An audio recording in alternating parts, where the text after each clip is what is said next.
আজ লাঞ্চ করতে চলে গেছিলাম ডালহাউসিতে হিন্দু হোটেলে, ডেকার্স লেনে। এটা হচ্ছে অরুণদার যে দোকান আছে তার পাশেই হিন্দু হোটেল। এইটা হচ্ছে ডেকার্স লেন।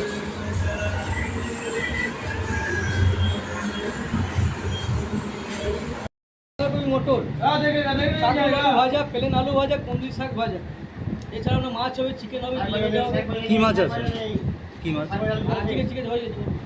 আচ্ছা, মাছের মধ্যে আপনার তেলাপিয়া হবে, চানাপোনা হবে, ভোলা মাছ হবে, ট্যাংরা হবে, বোয়াল কষা হবে, কাতলা হবে। কোনটার কি দাম বললেন আপনি? মাছ ভাত কত? রুই মাছ খাবে, রুই মাছ ভাত ডাল সবজি 60 টাকা, কাতলা ভাত ডাল সবজি 70 টাকা, ভোলা মাছ ভাত ডাল সবজি 80 টাকা, ট্যাংরা 80 টাকা, চানাপোনা 80 টাকা। সবজি খাবো। এই হোটেলটা কত বছরের হোটেল? ঠান্ডা নেই দরকার, ঠান্ডা একদম। থালি যে ভেজ থালির মধ্যে ছিল ডাল, সবজি আর কাঁকরোল আলু ভাজা। এই সবজিটা চেঞ্জ করে নিয়ে নিয়েছিলাম বাঁধাকপির সবজি। আর আমার থালিতে ছিল আপনার যে থালিটা ছিল, আর আমি নিয়েছিলাম ফিশ থালি, তেলাপিয়া, ডাল আর একটা